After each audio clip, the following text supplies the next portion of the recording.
Welcome back to our lecture series on circuits and networks. So actually this is the 11th lecture of module 1 and today we are discussing the problems or solved examples of maximum power transfer theorem. In last class we discussed maximum power transfer theorem in detail and also we proved the statement of maximum power. We derived and proved that maximum power transfer occurs in any circuit when the load resistance is equal to the Thevenin resistance. So normally we are giving the statement in case of a large network, so that we have to find the Thevenin resistance like such that we have to open circuit the load terminal and then we have to look back to the circuit from the load terminal, and at that time we have to short circuit the voltage source or open circuit the current source. That is, we are suppressing the sources with its internal resistance. This is actually the normal procedure for finding R Thevenin for any circuit or equivalent resistance. This is the suppressing the voltage source with its internal resistance is a common procedure for finding equivalent resistance anywhere. But the thing is that the point is that we have to find R Thevenin with respect to the open circuit load terminals, and then we will get some value for R Thevenin, and if we are using that particular value of R Thevenin as load resistance, then the load will receive maximum power from the source. That is the case. So now in this class we are going to deal some more numeric problems, and also in last class we didn't receive what is the maximum value of that power. We know that the particular condition for happening maximum power transfer, but we didn't derive what will be the particular value of that power. So today's class, in first session, we are just deriving the value of maximum power that happen if we are applying maximum power transfer theorem, or if we are just giving the load resistance value is equal to R Thevenin, then maximum power transfer will happen. And some people may ask you, what is the value of that particular maximum power? You should be answerable with that question also. For that, we are deriving the value of maximum power. Okay, for that, we are just recapping the details of last class. So, this is the large network.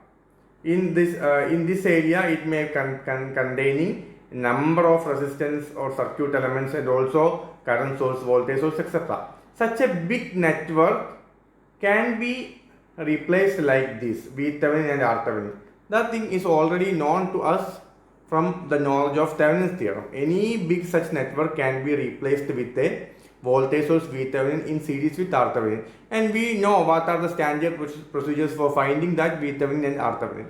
But maximum power transfer theorem is commenting you that if you are ready to replace the RL value with this R Thevenin value, how you will get that R Thevenin value? You have to perform some calculations to find that R Thevenin. That we will do in problems in today's class. Okay, anyhow, if you get this value of R Thevenin, you please do one thing. You please buy a load resistor of that particular value and connect in the circuit. In such a case, you will get maximum power transfer from the source to the load. So the condition is that load resistance value should be equal to R Thevenin value. So what is R Thevenin value? We can see here. Equivalent resistance with respect to open circuited terminals by replacing all sources with its internal resistance. So you have to open circuit the load terminal, and with respect to that terminal you have to find equivalent resistance. That is known as R Thevenin resistance. And what is V Thevenin? V Thevenin, if you are going to open this load terminal, some voltage may appear across, not here, I'm sorry.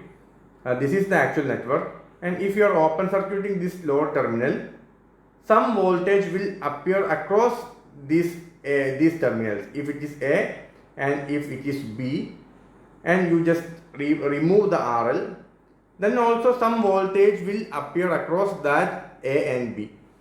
That voltage is known as VThevenin. These all things are known to you from the basic knowledge of Thevenin's theorem.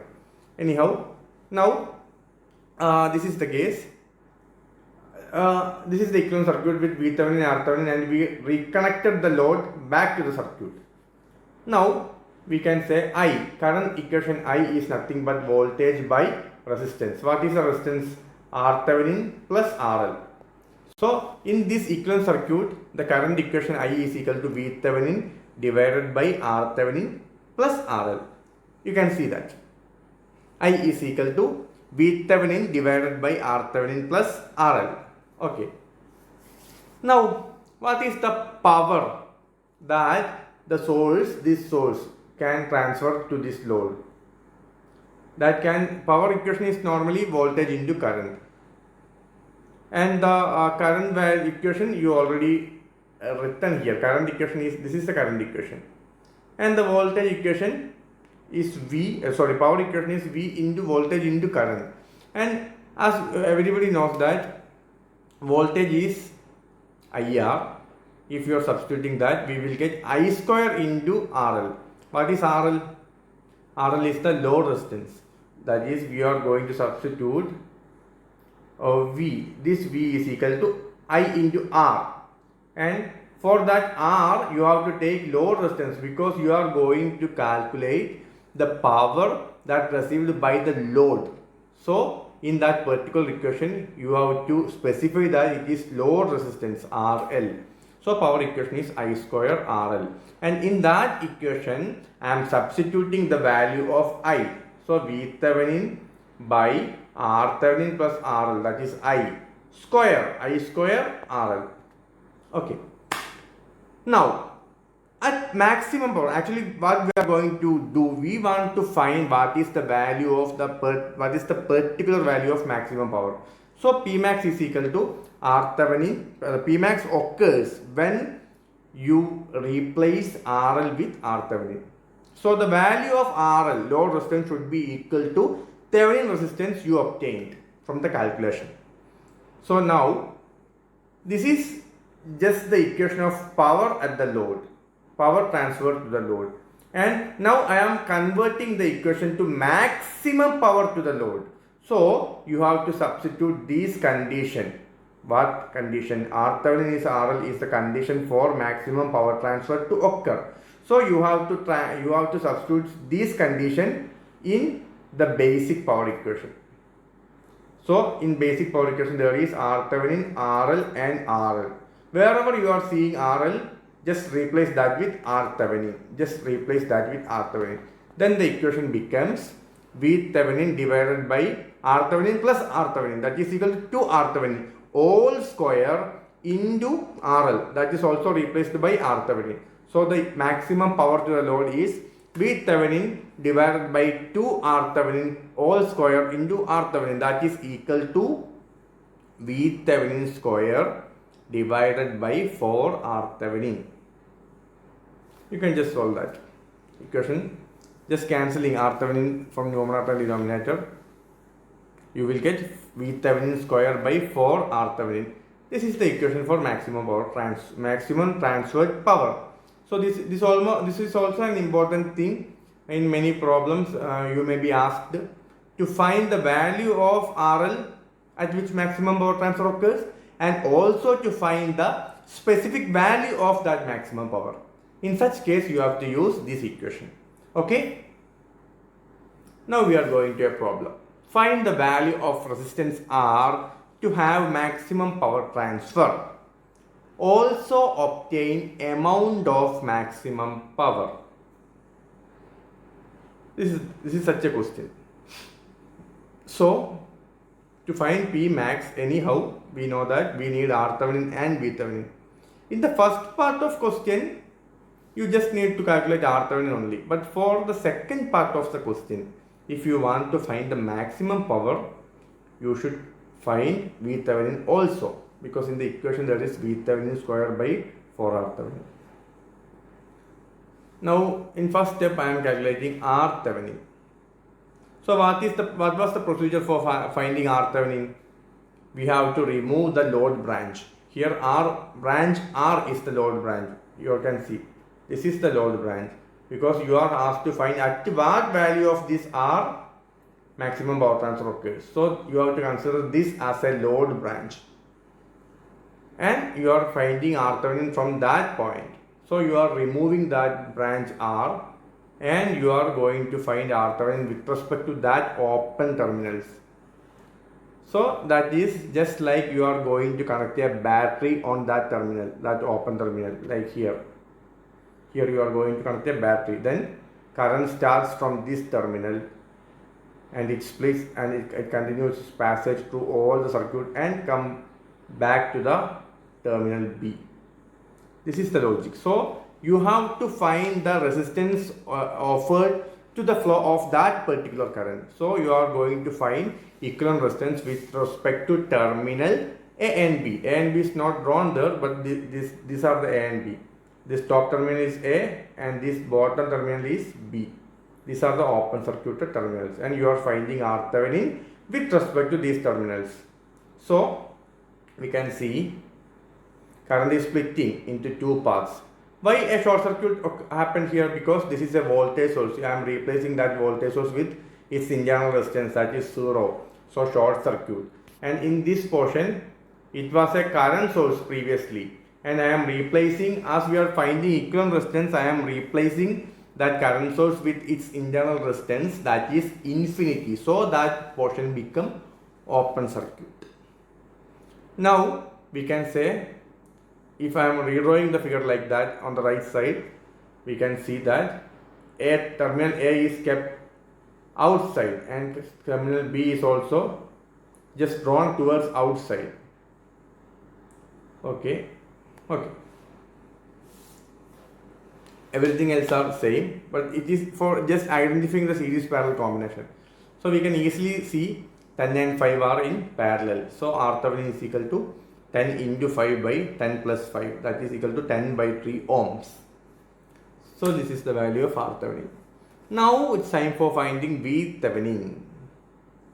Step 2. V Thevenin is the voltage that appears across the open circuited terminal. And don't be confused, don't suppress any sources here, because here we are going to find the voltage. So every sources should be there. 120 volt voltage source should be there. 6 amperes current source should be there. All the sources should be there. You should be very careful on that. Don't get confused. So you are going to find what is the voltage that appear across these open circuited terminals. What is the voltage that appears across these open circuited terminals as a result of all the sources present there?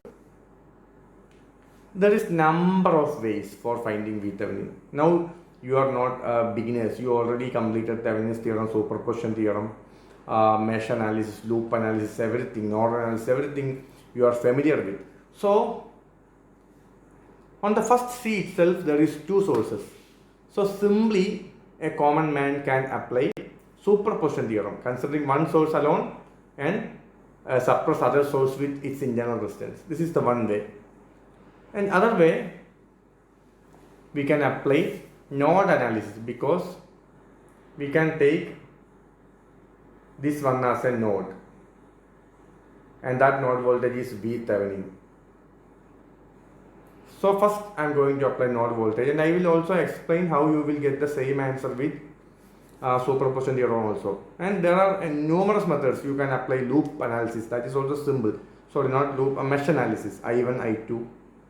In basic electrical you may study I1, I2. In such case here I2 is 6 ampere, because directly that loop current is directly given. So don't get confused. Now I am going to apply nodal analysis. You have to try in this problem. You please try all the possible methods and check whether V Thevenin is getting same answer in all time. So this is the case. Everything is same. I am just because this point is in parallel to this point. So I am marked V Thevenin here. V Thevenin here. This is the node voltage. I am applying nodal analysis at this node. And in what is the case while applying nodal analysis? If you are applying nodal analysis, you have to assume that that node voltage is higher than all the surrounding voltages, because here we are having a 120 volt here, but we don't know what is the VThevenin value. So you are assuming that VThevenin is higher than 120, so the current will flow from VThevenin to the 120. And in this side, this is VThevenin and this is 0, because this is a reference node. In nodal analysis, we have to identify one node as a reference node. In this problem, you can see this is the applied node, and you have to take this node as reference node. These are the two nodes in that problem. So one is the node which we are applying, and the other one is the reference node. If anyone having doubts in KVL, mesh analysis or node analysis, be very clear on that. Otherwise, you will face that difficulty in your entire life. So you have to refer our basic electric class, or you have to refer some textbooks to make this thing clear. Okay. So anyhow, I am just giving some important points that while applying VThevenin, as that particular node while applying node analysis, as the particular node voltage is higher, you have to assume that all the currents are radiating towards outside. You have to assume that all the currents are radiating towards outside. So in this problem, we can see I1, it is radiating outside. I2, it is also radiating outside. But what about I3? Why it is coming towards inside? Because I3's direction is given in the problem itself. 6 ampere. Its direction is given in the problem itself. So you cannot assume other in opposite way. That is the only reason you are taking I3 as incoming current. So if current direction is, for some of the current direction may be specified in the problem with the presence of a current source. That direction you have to take at the particular way only. All the other current, you have to assume that they are radiating from the selected node towards outside. That's why as the KCL equation, if you write the KCL equation at that particular node, outgoing current is equal to incoming current. So I1 plus I2 is equal to I3. I1 plus I2 is equal to I3. What is the value of I1? I1 is equal to, there is two voltages at the two sides, and the polarity we have to assume plus here. Okay, and this is a reference node, it should be minus. So we can see this plus and this plus are coming nearby. So opposite terminals are coming nearby means the current value will be difference. So the current I1 is equal to net voltage is VThevenin minus 120. We are assuming that VThevenin is higher. So suppose if the 120 is placed in reverse manner, that is its negative is coming at the top side, then what happens? This equation will become VThevenin plus 120. That is the case. So you have to be very careful about that also, because if this is plus terminal and this is plus terminal, if you are writing KVL, we can see minus 120 plus VThevenin. That is the case. If you are writing a KVL from this side, we can see minus 120 plus VThevenin. So that minus occurs in between these two. That's why we are taking VThevenin minus 120. But if the voltage source is connected in reverse manner, if the 120 is negative signal, negative sign comes at the top side, what happens? And then you apply the KVL, it will give plus 120 plus VThevenin. So in that current equation, the numerator will be VThevenin plus 120. So anyhow, in this case, I1 is equal to VThevenin minus 120 by resistance. What is the resistance in between VThevenin and 120? That is 10 ohm. So I1 is equal to VThevenin minus 120 by 10 ohm. And I2 is equal to VThevenin minus 0 by 0, because it is this side it is not reference node. Voltage of reference node is always 0. So VThevenin minus 0 by 5 or simply VThevenin by 5. And I3 is 6 ampere, that is directly given. So in next problem we are applying this I1, next slide we are applying this I1, I2, I3 in the KCL equation. Which is the KCL equation? Which is the KCL equation? This is the KCL equation. So I am applying that here. VThevenin minus 120 by 10 plus VThevenin by 5, that is equal to 6. That is equal to VThevenin minus 120 plus 2 VThevenin is equal to 60. So that is 3 VThevenin is equal to 180. So you got VThevenin is equal to 60 volt. So now you got, is it clear? Now you got VThevenin and RThevenin. Equation is known to you. You can simply calculate Pmax. Before going to Pmax, I will explain superposition theorem also in this step for your knowledge. And after that you please apply loop analysis or some other analysis, you know, and try those also and check that whether VThevenin is 16 or not. If you are applying superposition theorem, be very careful.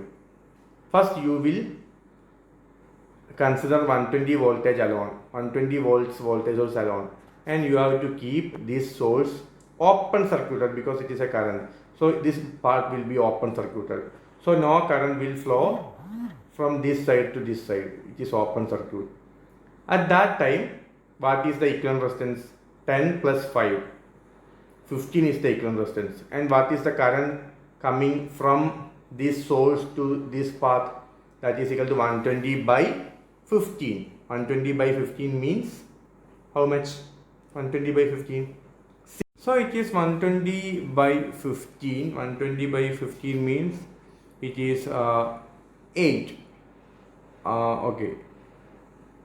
8 into 5, 18. Okay. 125, 15, that is 8 ampere. So 8 ampere is the current that is passing from this voltage source to through this 5 ohm resistor and getting back to this voltage source.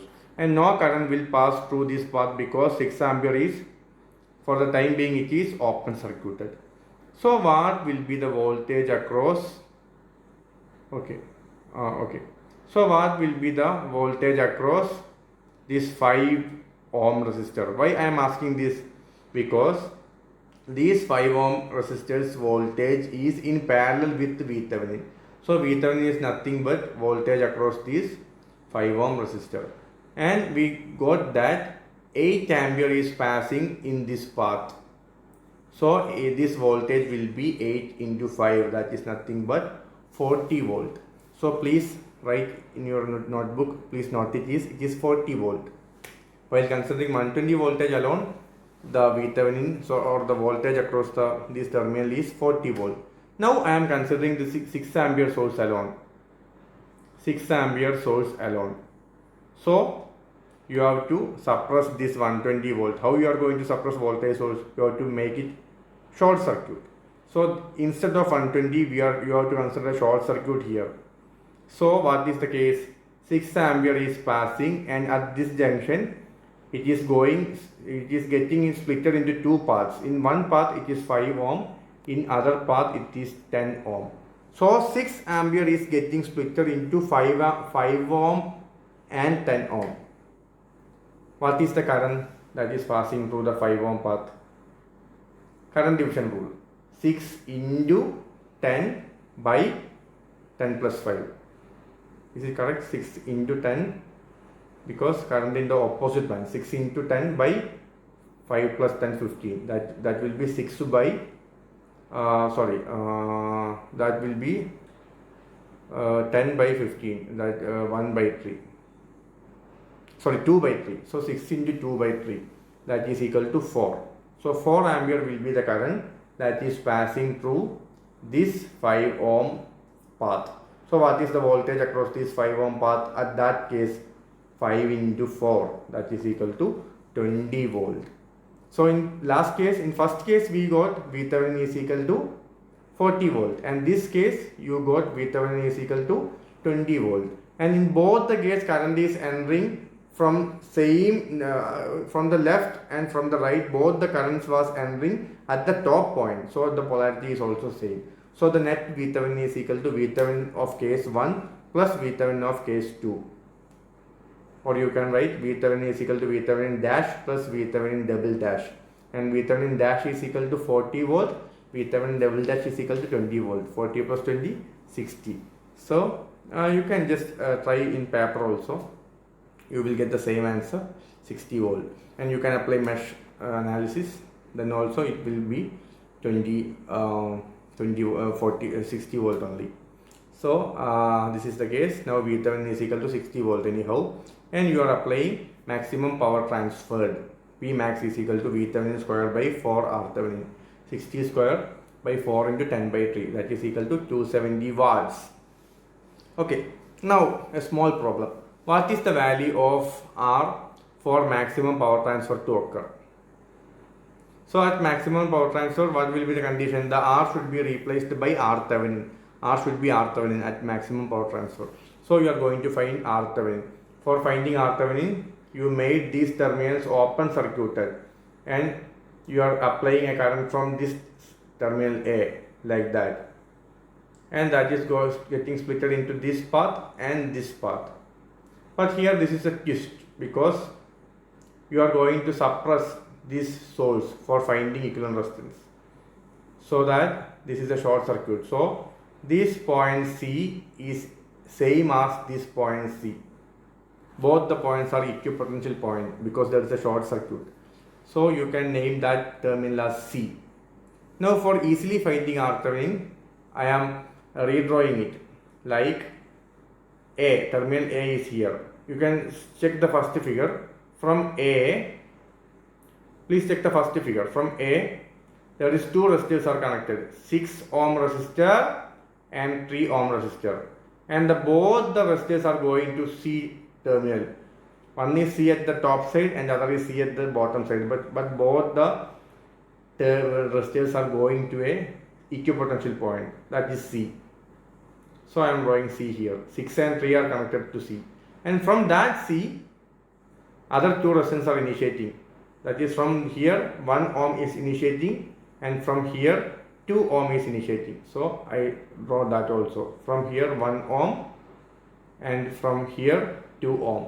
And those 1 and 2 are connected to which terminal? Check the first figure. Connected to terminal B. So this is B. Now it is very simple.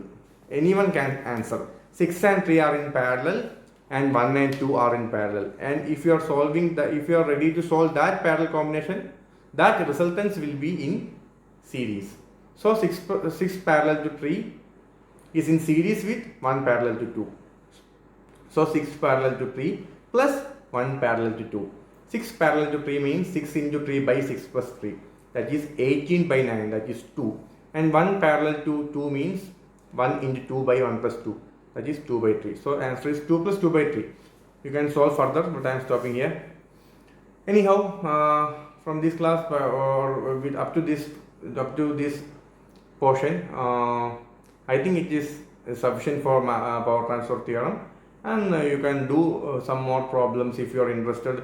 Not only if you are interested, you have to do more problems by referring textbooks, because then only you can be very strong with the concepts like which one I have to apply, superposition theorem or nodal analysis, such things. And this is the answer. There is no definite rules for solving any problem. You have to travel through the problem, you have to find your own way, you have to apply your own methods, and you have to cross check whether the answer is right or not. That is the only way for practicing circuit theory. Anyhow, by this we are stopping maximum power transfer theorem, and next class I hope we will be meeting with AC network theorems in very brief, because the first module is that much lengthier. You can see all that after completing all the DC network theorems, you have to you have to study all the same theorems in AC also. It's not that much difficult, but it is somewhat lengthy. So we will be dealing AC theorems in very brief and very fast.